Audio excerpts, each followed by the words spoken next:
This is a TalkStation original podcast.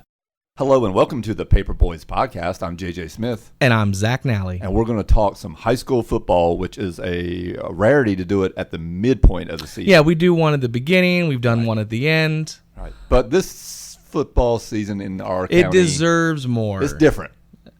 It hits different. This was built different. Built different. Yeah. We were very excited when we did our preseason pod. We talked to all the coaches like we always do. Then we did our predictions, and we were the hype men for county high school football. Well, you got to be positive. Yeah, well, exactly. But we were exceedingly positive.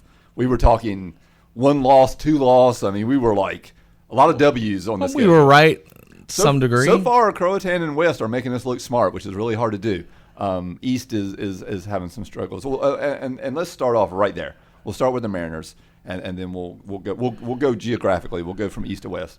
East is so close to being 3-2.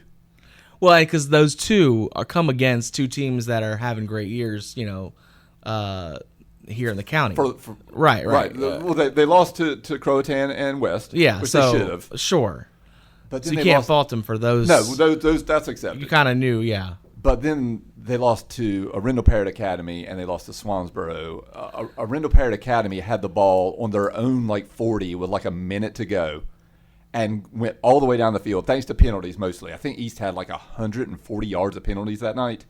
They score on an untimed down and then they score a 2-point conversion. Again, that's untimed. 2 untimed scores to win at not even the buzzer. Sure. Post buzzer. Sure.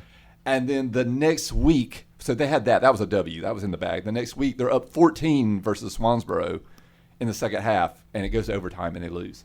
They are that close to being 3-2. Does that make a difference, do you think, in the locker room where you're right there? I think so, because I think you saw it this past Friday. That was building. And then they looked really good versus American Leadership. And this Academy. is a team that has a chance to finish undefeated potentially in that conference. It looks like the Mariners are going to be able to start collecting some W's. Sure. Because that conference is rough. Sure. Now, Northside Pinetown is... That's going to be a big one. The cream of the crop. Matter of fact, they look like at the 1A, they're the lone one... I think they're the one lone... No, Jones Senior is 1A too, I think. I think it's Jones and Northside are 1A. Everybody else is 2A, I think. But Northside looks like a regional final quality team at the 1A level. So that will be a lot. But when it comes to Southside, when it comes to Pamlico... when it comes to Lejeune, when it comes to Jones, that might be 4 W's. Yeah, it very well could be. So it's going to be even more frustrating, I think, at the end of the year when you look back and maybe which your you only losses should have been Northside, true, East, true. and West and Croatan. You should have been 7-3. Yeah. Yeah. So two tough games, but maybe those losses in the long run help them somehow. Yeah, sure. Yeah. Let's really, really buckle down. How many times have you seen them play? I've seen them versus Arundel. I've seen them versus Swansboro, and I've seen them versus American Leadership Academy. Okay. And I do feel like they're getting better. Okay. The adjustments are being made. Mm-hmm. I saw them against West. There were certainly moments where they looked fine. Yeah. I don't think West pulled away a little bit later in that game. In fact, weren't they like a possession or two away from? It was fairly close there near the halftime. It was, or even maybe the third quarter of that Mullah bucket game. So they certainly have pieces. For sure. It's just not gone their way. We'll move on to West. West is 3-1. They play Swansboro this Friday. Swansboro is playing a lot better, but West will be heavily favored in that game. So West is looking at 4-1 at the halfway point. They've already had a bye, so they don't have the 5 games yet. But 4-1, man, that's a great start at West Carteret. Yeah, I mean, based on what I saw last week with Croatan and Swansboro, I would assume that's a W. Yeah. So 4-1 is about as good a start as you could want from that West Carteret team coming into this conference, right? West has lost who they were supposed to lose to. That's right. Jacksonville. Sure. Who was, I think, 9th in their division. And to hear Daniel Barrow tell it, because we didn't cover that game that was at Jacksonville. Had special teams had taken the trip with them to Jacksonville. Maybe not a win, but maybe a very competitive game. But they gave up. Yeah, I think it was 2 kickoff returns for touchdown. Yikes! I think another one went 50 or 60 yards. They struggled on PATs, kicking, and 2-point conversions. I mean, you name it. Special teams was just a disaster to the point where I think Daniel Barrow said maybe that's all we'll practice the next week. So that's an L. Me and you thought was an L. That's an L. Everybody thinks is an L. You're not going to. Most years West is not going to. No, you have to have a very specific year. Yeah. But since then they have. They're the opposite of East Carteret in that they have won games. I don't want to say they shouldn't have won, but man, they just pulled them. Seems like out. The balls bounced their way. North Brunswick, matter of fact, the night that East lost to Arundel Parrott Academy, when they let them go down the field with like a minute left, penalties, scored 2 times on untimed downs, touchdowns, and 2-point conversions. West was playing North Brunswick, and North Brunswick was marching down the field with a touchdown lead, got down to the West like 30 with like 3 minutes left, and you're like, it's over. West has lost. West forces a fumble, goes down the field, scores, punches it in, 2-point conversion, and wins by 1 point with like 16 seconds to go. Holy cow. And then this last Friday, dude. The shootout. Go to the Carteret County News-Times website and read about that game versus Dixon. 67-51. What, 54 some odd first downs? How many total yards? Like 1,100 almost? Yeah. An unreal game. And if not for an onside kick, I don't know if they win that game. So they well, won. yeah, but you read it in the quote that every possession, you have to steal one somewhere. Even when they were down, it was 4th and 10 at one point on their own 35, and you're going for it because there's no choice here. Yeah. We don't want to say that our defense can't do the job, but we're saying that what Dixon has right now cannot be. We cannot let them. We can't fall behind. Can't give them. No. Can't give them the ball. No way. No. Everybody's going to score all the time. Sure. Yeah. So somebody's going to have steal a possession. That game was wild, and then they beat East, obviously. Sure. So there's the 3 wins. They're like I said, they're favored to beat Swansboro. That's 4.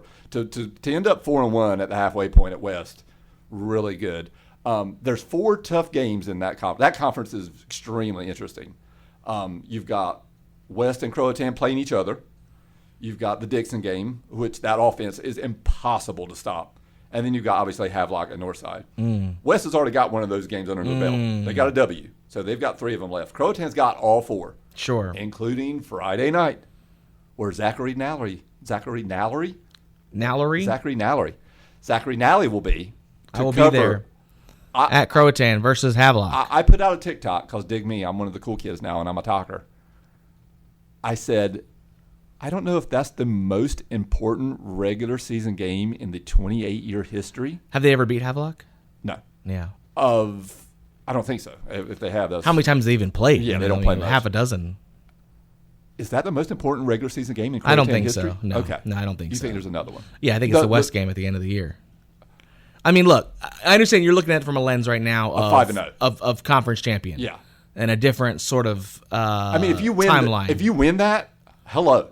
Okay, but it doesn't, because it's so, if this was end of season and this was the last game, then maybe. But I'm not going to sit here and say that your first or second, I guess they played Swansboro, your second conference game is going to be your most important. Not in a conference where you got to play your county opponent, where you've got to play the north side. I just don't. Dixon. I don't see this as the most one. There's too many games left. I think it's the most interesting one in a while. I was wondering that 2015 year. Yeah, is the only year they've won 10 games. Okay. It was the first conference championship. I'm sure there were some big regular season games that year. Yeah, I think anytime you're facing an opponent with that kind of legacy, and you don't already know how it's going to happen, or you don't already kind of feel it. Where you think it's going to go, that's a pretty important game. And Havelock is such a mystery that they're 1-4, right? They're 1-4, but they are the max preps wise the 12th ranked team in their division in 5A. Yeah, which is way higher than anybody else. Well, that's because they're playing conference. a tough schedule. They play Tarboro. Sure. They've played New Bern. They've played Jacksonville. I mean, it's been a murderer's row. And so they're 1-4, but who the heck knows? Yeah, and they haven't been incredibly. I mean, 7-0 to West Craven in week 1. Right. 21-14 to J.H. Rose last week. Right. A couple of bad ones to New Bern and Tarboro, but this is not something that I wouldn't go into this feeling. Because Havelock's 1-4, head over heels, we're going to win the confident. game. Yeah. Now we did talk about it at the beginning of the year that especially for, and it's not just quarterback Cannon McBride. That's kind of part of what we talked about then, but for the entire team, this non-conference schedule was. To put it bluntly, was put in place to give you guys the confidence to believe that you are capable of bigger, better things maybe than previous years have imagined. How many times has Croatan football won a conference? So I want to say twice. Yeah. So, I mean, you have a chance to do something that only a few groups have done. In fact, one of those was not even an outright win, was it? Well, maybe it's just the once. No. The COVID year they won, didn't That's they? right. Okay. Yeah. Yeah. And then there was another year where they were tied. 2015 was the big year. Yeah. Yeah, the schedule, and that's the flip side of that pancake is we really don't know about Croatan because they haven't been punched in the mouth. Well, even me, I just told you before we got on air here that I covered them against Swansboro, but I didn't really get a chance to see Croatan. I mean, they've got Cannon McBride as their quarterback. He threw the ball. I had 7 times or 6 times. That's not. Yeah. Now, don't get me wrong. I did see the running back, Andrew Boucher. Unbelievable talent. Right. The way he broke tackles, the way he stayed on his feet, slipperiness. He's slippery. He's tough. Yeah. So I did get to see that, but it was an entire running clock in the second half. It was a lot of non-starters out there. So I still haven't. I'm really curious to see what I see Friday night versus in a moment. They may get down early and have to fight back. They may have to go punch for punch. Sure. I don't know how they're going to respond. What's the makeup, the psychological makeup of the team? Yeah. If they're down 14-0. Yeah. How do they respond? Yeah. Cougars' 5 opponents are a combined 3-20. So Havelock's opponents are probably combined 20-3. Right. The inverse. Yeah. Yeah. It's at home. Right. But Havelock travels well. Sure. Oh, they will bring a crowd. Yeah. Yeah. I see what you mean about important. It is. But I just wouldn't go so far as to say it's the most important. I think there's 3 outcomes, and 2 of them are good for Croatan. One is you get trucked, which I doubt will happen. Maybe we'll see. I don't think so. That's the bad one. The other two... You get what now? Trucked. Oh, I see. Yeah. The other 2 are good. You lose a competitive game, which you're right toe-to-toe with Havelock, which is probably... And your RPI stays relatively competitive. Or you beat Havelock. Well, and, right now, speaking of RPI, you've got Havelock as the 12th team, Croatan at 5-0 is the 28th team because their strength of schedule is a minus 26.3. On max preps. Havelock's is a 7.72. Yeah. Which most of these teams dance around, what... It's negative around 5 to 6. Yeah. Right around 0. Yeah, 100%. So 7.72 is very high. I mean, 12 would be like, whoa. Negative 26, that's, Yeah, and I think everybody in that conference is pretty bad strength of schedule wise, right? It's not great. Yeah. But I would, Northside, no, this is 1A, 2A here. So the other teams in that conference don't have a very good strength of schedule either, right? No, they don't. Dixon is minus 20.4.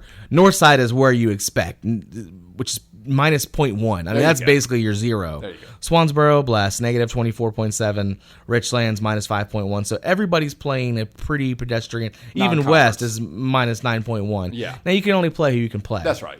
And part of the reason that, Havelock has the, I don't say the pleasure, but the privilege of being able to play. Well, they're Havelock. People want to play. Yeah, 100%. Yeah. So, our teams can take what they can get, know. I mentioned there's 4 tough games in this conference. West has got one under their belt. They still got Havelock, Northside, and Croatan. Croatan still has all 4 to go. I'm telling you, man, Dixon trying to stop that single wing is crazy. I'm so curious to see Croatan, though, a team that's West has given up 35 points against North Brunswick. They gave up, to East. They gave up a ton of points to Dixon. Crotan's given up 21 points. That defense. So is that real? Is that? Oh my gosh. I expect them to beat Dixon, but by how much? That defense is incredible. What's that going to be like? Single wing defense, I think, is one. Didn't Trask run that defense? I think so. And when Croatan was in that conference, Coastal 8 with Trask and Pender, I'm almost positive that it's hard to stop, man. It's such a wonky and Dixon system. Runs it to perfection. They've been doing it a while. The kids that have been together for a while. It's the same names you've seen the last couple of years, and they've got it down to a science. It is a thing of beauty if you're not rooting against them or if you're not trying to stop them. Or if you're not a fan of scribbling your notes 100 miles an hour trying to keep up. West Carter's Josh Bowman, who's more known for his running back fame, but he also middle linebacker. He said it's not fun. He said, you're just going to get punched in the mouth all night long.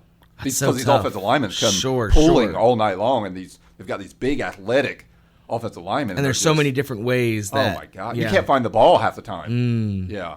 So, of the 4 big games that West has already got one underneath the belt, Croatan still has to play all 4. I think Croatan has 3 of the 4 at home. So, that's good. I think West is 2-2. Yeah, that's pretty huge. Yeah. I think that might help. And obviously, the big game, like you're saying, the county game, Croatan West, that's at Croatan. It is. Yeah. And you're right. So, they host Havelock. They host Northside. They're at Dixon, at Richlands. If I had to pick 2 out of those 5 opponents to play, and they host West, right? And they host West. Yeah. So if I had to choose, 3 of them to play at home, those are the right 3. Yeah. So Dixon's the only one on the road. Dixon, Richlands, and then Swansboro at the beginning. Oh, okay. Yeah. So I mean, they've got the tough ones. Yeah. At home. Yeah. Whereas, So that's good for them. Yeah. Let's go a little bit to Player of the Year. It looks like a 4-man race at the midpoint. And it's the quarterbacks and the running backs at West Carteret and Croatan. Yeah, I've had a chance to see all 4, and again, I didn't get to see Cannon very much. Yeah. Against Swansboro. Yeah. He certainly the throws he threw were great. the very few. Even Tanner, I don't think threw it a ton in the mullet bucket. So I'm waiting to see, again this Friday how it goes. But all 4 of those players, phenomenal. Putting up big numbers. Yeah. Are you leaning any particular way? In the 5A division, they're all ranked up there as far as Cannon McBride, the quarterback of Croatan, Tanner Payne, the quarterback of West Carteret, are both way up there. Running back Josh Bowman, running back Andrew Boucher, West Carteret and Croatan are way up there. Man, if we had to pick one today, who would we pick? I mean, I got to go recency bias, but that's just because I just saw him. You just saw Boucher. Yeah, I mean, and he's playing a Swansboro team that may have been less. So sorry, Swansboro people, if you're listening, may have been less motivated to wrap up. You know what I mean? They're having once you get down big, and their program is in a tough place. They're building. They're building, of course. But I know that sometimes that motivation can. Once you get down 14, 21. But man, I mean, he broke. There were just times where he's not a big dude. Well, my thought is. We were just talking about the Croatan defense. If that is legit and they hold Havelock to, I don't know, 14 points, 7 points, and then they hold Northside and they hold Dixon, and I'm like, do we pick a defensive player for Croatan? But the thing about that makes them so great on defense is there's so many good players. It's not one guy who has 20 sacks or something. Yeah, even on my end, because they forced Swansboro to throw the ball so much, trying to catch up, people like Riley Robinson stuck out. He's really good. Playing on both sides of the ball, very opportunistic. Yeah. And I think it's hard to, even in a really good year, to pinpoint someone maybe on the interior who's having a bigger impact than shows on the stat sheet. Right. You don't see they're taking up 2 blocks or That's whatever. That's right. Yeah. Freeing up those blitzes and freeing up the That's right. The defensive line is incredible. And I don't know if maybe the 2 defensive players that stand out the most maybe is the one you mentioned, Riley Robinson, and then Carter Abalus. Oh, sure. Just because he's racking up numbers, tackle numbers like crazy. But all the defensive linemen, Cutter Bryant, I'm going to forget somebody, Jacob Rigsby, Porter Ingalls, and the other defensive end whose name is going to escape me and is going to drive me crazy. Wake up in the middle of the night tonight. Yeah. It's that guy. They've got Everett Fitzsimmons. Oh, yeah, he did have a... Christian Taylor. Uh-huh. All of them are just playing so well. J.P. Piccoli. Oh, sure. He had a pick 6 for you, right? He did, and he carried the ball a couple times, I think, or caught a pass or 2. Yeah. They have a lot of... They're deep. Which is what makes, I think, them an intriguing group. Sure. I look at, again, the schedule's poor, but West's had some really close ones. It feels right now that Crotan's maybe is a hair above where West is, just simply because of the result on the page. So the preseason predictions, I think you went with the Cougars, didn't you? For who to win that game? West and Croatan? I couldn't tell you. I want to say, I think I went West. Oh, I believe you. Yeah. I thought that non-conference schedule would give them some confidence. And I think coming into that West game, which is not the last game, but second last game, they'll have played Richlands on the road. They're coming back home to play West. I just think, I don't know. Well, if we're excited about the midpoint and the fact that Crotan's 5-0, West is on the verge of, it looks like, going 4-1, East is 3-2. I think the second half we're going to be super excited just because from now on, every Friday night it feels like Havelock, Northside, Dixon, West versus It all Croatan. matters. Yeah, man. Every next one is the important one. Yeah. I mean, because if let's say Croatan, let's say they win. Okay. They beat Havelock. Hello. Let's say they beat Havelock by 7 points. Uh-huh. And now they're at home against. Now you're in the driver's seat. And now you're at home against Northside with a big old target painted on your back. Yeah. That's not going to be fun. No. And then his coaching staff we've got to tamp down the confidence, the excitement, the hype. Because Richlands is on the road waiting to do that for you. You got to play a tough Dixon play team. spoiler. A tough West team, yeah. Yeah, I think that Dixon game in the last game of the year, boy, what if they're undefeated? Oh. And go lose to Dixon. Oh, man. There's so many landmines in this conference. Now, your reaction a second ago to the idea of Croatan beating Havelock. What's up with that? What you don't have any faith in our Croatan guys? I said they had 3 options they could lose. Okay, well, I said let's say they win, and you said hello. Oh, well, that would be huge. No, it would be huge. That would huge. be a huge story. It would be a Carteret huge... County teams have not beaten Havelock historically. And regardless of that record, right, they are still the 12th. Was it 12th ranked team in the division? 5A, yeah, right. Yeah, so yeah. This is not a scrub team. The last time I covered a Carteret County team beating Havelock was 2010. Is that 2010? Yeah, dude. It's 2025. And wow. Prior to that, West Carteret had not beaten them since the 80s, I think. Well, and then the Havelock took it out on West for ever since then. Yeah. So yeah, I don't think Croatan has ever beaten Havelock. If they have, that's it would be news to us. Yeah. And East, I'm sure they did, but it had to be the 70s or 80s or something. So yeah, that's why you get the big hello. All right, I'm going to go on the negative here and ask you this: what's the amount of points that Croatan could lose by that you would still feel pretty good? Oh, where I'm like, you know what? Respectable. Is it a score? Is it two scores? I want it to be 14. 14 or less? Two touchdowns. I think that's fair. Yeah. I think that's nice. 21-7. Yeah, because it's going to be low scoring. Yeah, I think you look at that defense. You look at Havelock's. Yeah.